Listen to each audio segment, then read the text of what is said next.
Bonjour à tous et bienvenue dans cette section 8.4 sur l'hydrosphère et le cycle de l'eau. Pour cette vidéo, tu auras besoin de ton origine à la page 278, d'un surligneur jaune, d'un surligneur vert et de ton cahier de sketchnotes. Avant de commencer ton sketchnote 8.4, il faut que tu comprennes que ce sketchnote-là va avoir deux vidéos. Donc, cette vidéo qui porte sur l'hydrosphère et une autre vidéo qui va porter sur le cycle de l'eau. Alors, laisse-toi suffisamment d'espace dans ton sketchnote 8.4 pour pouvoir y inclure le cycle de l'eau qui peut facilement prendre la moitié de ton sketchnote. Donc, assure-toi de te laisser suffisamment d'espace. C'est quoi l'hydrosphère? L'hydrosphère, ça veut littéralement dire sphère d'eau. C'est l'ensemble de l'eau sur Terre sous toutes ses formes. Parce qu'on pense souvent à l'eau sous la forme liquide. Fait que l'eau qu'on trouve dans les lacs, dans les rivières, dans les océans. Mais l'eau, elle est aussi sous forme gazeuse. On en a dans l'air. Dans l'air qui nous entoure, il y a de l'eau. C'est ce qui fait l'humidité. On retrouve aussi de l'eau sous forme gazeuse et liquide dans l'atmosphère. C'est les nuages. Il y a aussi de l'eau sous la forme solide qu'on va retrouver dans les glaciers, dans les calottes polaires, ou même sous la forme solide, sous la forme de neige, dans les neiges éternelles sur les grandes montagnes, par exemple. On va donc venir surligner cette définition. Donc, juste ici. L'hydrosphère, c'est l'ensemble de l'eau qui est présente sur Terre à l'état solide. Donc là, on a des exemples d'état solide, ça devrait être dans ton sketchnote, à l'état liquide. Et à l'état liquide, il y a aussi les êtres vivants, parce qu'on est constitué à 70% d'eau. Tous les êtres vivants sont constitués d'eau. Et on participe au cycle de l'eau parce qu'on transpire et on boit de l'eau. Donc, on fait partie de l'hydrosphère. Et aussi, il y a l'état gazeux, donc la vapeur qui est dans l'air. J'ai une animation à te montrer pour mieux comprendre cette fameuse sphère d'eau. Alors ça, c'est l'eau qu'on voit sur Terre. Puis on voit que la Terre est composée beaucoup d'eau. Mais si Alors, j'aimerais te montrer une petite animation pour mieux comprendre cette fameuse sphère d'eau puis qu'est-ce que l'hydrosphère. Fait qu'on a dit que l'hydrosphère, c'est toute l'eau qui est sur Terre. On voit que la Terre, elle est grandement recouverte d'eau. Mais qu'est-ce qui se passe si je réunis toute l'eau qui est sur Terre? Fait que je la prends toute, je l'enlève de la Terre et je la mets dans une boule. Ben, je vais obtenir une boule qui est aussi petite que ça. Fait que c'est pas quelque chose de gros. En fait, on réalise qu'il n'y a pas beaucoup d'eau sur Terre quand tu compares au volume de la Terre. Et là, on va venir s'intéresser à qu'est-ce qui compose cette boule d'eau. C'est quoi la proportion d'eau salée, d'eau douce et d'où elle vient. Si je viens m'intéresser au diagramme suivant, on regarde encore la boule d'eau qu'on a pris là, toute l'eau sur Terre et on l'analyse, ben on va réaliser que 97,5% c'est de l'eau salée. C'est pas tant le pourcentage qui m'intéresse, mais je veux que tu comprennes les proportions. La plus grande proportion d'eau sur Terre, elle est salée, c'est ce qui vient des océans et des mers. Et l'eau salée, ben c'est pas de l'eau potable. Parmi toute l'eau qui est sur Terre, il y a seulement 2,5% que c'est de l'eau douce. C'est vraiment pas beaucoup. Okay? Et cette eau douce-là, ben, c'est elle qui nous intéresse parce que c'est souvent de l'eau qui est potable.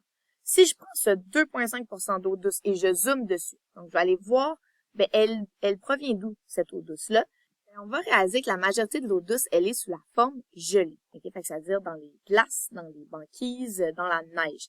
Fait que ça veut dire que c'est de l'eau douce qui est pas tant accessible pour nous parce qu'elle est sous la forme gelée. Et en plus de ça, c'est de l'eau douce qu'on perd parce que les glaciers, à cause du réchauffement climatique, se réchauffent. Donc, cette eau douce va venir se mélanger en fondant avec l'eau de la mer, l'eau salée, fait qu'on perd cette eau douce-là. Nous, l'eau douce qui est accessible pour nous, ben, elle est souterraine. Fait que 30%. Après toutes les glaces, il y a seulement 30% de l'eau douce qui est souterraine, fait que c'est-à-dire dans les nappes phréatiques. Et finalement, on réalise qu'il y a seulement 0,4% de l'eau douce sur la Terre qui est de l'eau de surface. Fait que l'eau de surface, là, c'est l'eau qui est les lacs, les rivières et tout ça, et la vapeur d'eau.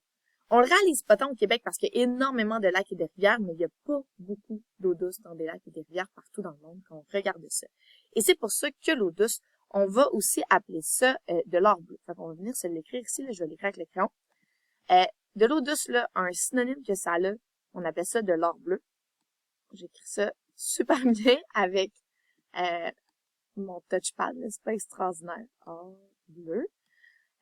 Donc, pourquoi on appelle ça de l'or bleu? Parce que comme tu viens de le voir, l'eau douce qui est disponible à la consommation humaine, c'est vraiment pas beaucoup d'eau douce. Si on fait le pourcentage, c'est que l'eau douce qui est disponible, c'est 0,015% de toute l'hydrosphère. Ça, c'est la seule partie d'eau douce qui est disponible à la consommation. Fait que c'est vraiment une ressource essentielle pour les humains, puis c'est une ressource qui va valoir cher. Fait que c'est pour ça qu'on appelle ça de l'or bleu. Fait qu'il faut s'en soucier de notre eau douce sur Terre parce qu'il n'y en a pas à l'infini. On est à la page suivante et on va venir voir les interactions qu'il y a entre l'hydrosphère et l'atmosphère. On a vu précédemment qu'il y a des interactions constantes entre l'hydrosphère, l'atmosphère, la litosphère, la biosphère, mais vraiment, il y en a de nombreuses entre l'hydrosphère et l'atmosphère. Et c'est surtout parce que quand on regarde l'hydrosphère, on sait qu'il y a de l'eau sous la forme solide, liquide et gazeuse. Mais comment on fait pour changer d'une forme à une autre? Ben, c'est grâce au soleil, à son apport en chaleur. Fait que le soleil joue un rôle crucial dans les interactions entre l'hydrosphère et l'atmosphère, puis on va le voir encore plus en détail dans le cycle de l'eau. On regarde rapidement ce que ça veut dire. C'est que le soleil, en réchauffant l'eau qui est sur la Terre, permet de faire évaporer l'eau et de former des nuages. Fait que cette eau-là s'évapore, devient des nuages. Ces nuages-là sont transportés ailleurs sur Terre et vont retomber sous forme de pluie ou d'autres précipitations.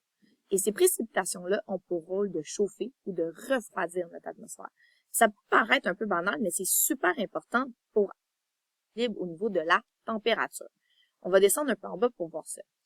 Le fait que l'eau peut passer d'un état à un autre, c'est-à-dire qu'elle peut emmagasiner une certaine quantité d'énergie et de chaleur et d'aller la distribuer ailleurs, ça permet de maintenir une température idéale sur Terre qui est d'environ 15 degrés en moyenne sur Terre. Et cette eau-là aussi qui est dans l'air, qui est la vapeur d'eau, ben ça crée un gaz à effet de serre. Donc, l'effet de serre, c'est un effet naturel qui est super important sur Terre qui nous permet de maintenir notre chaleur, à ne pas confondre avec le réchauffement climatique. Le réchauffement climatique, c'est qu'on a un effet de serre qui est amplifié par les humains, mais à la base, l'effet de serre, l'eau sur Terre, permet de maintenir notre chaleur sur Terre grâce à notre atmosphère. Et ça nous sert à avoir une température jour et nuit qui est relativement constante et on appelle ça la régulation climatique. Si on n'avait pas de régulation climatique comme sur la Lune, par exemple. Sur la Lune, il n'y a pas d'hydrosphère, il n'y a pas d'atmosphère. Mais sur la Lune, il y a un écart de 350 degrés entre le jour et la nuit.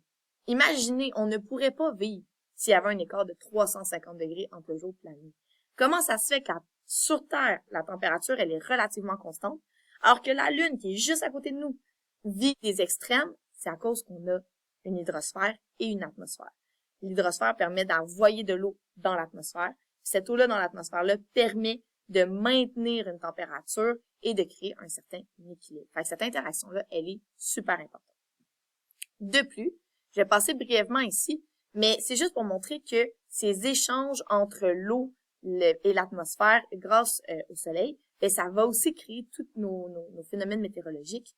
Ça va aussi venir créer les tornades, les ouragans et tout ça. Fait qu'il y a vraiment beaucoup d'interactions là-dessus. Fait que c'est ce qui clôt la vidéo sur l'hydrosphère. Donc, tu as beaucoup d'informations à mettre dans ton sketch note. Je te rappelle de te garder de la place pour le cycle de l'eau qui est la prochaine vidéo. Ça peut prendre facilement la moitié de ton sketch note. Fait que laisse-toi suffisamment d'espace.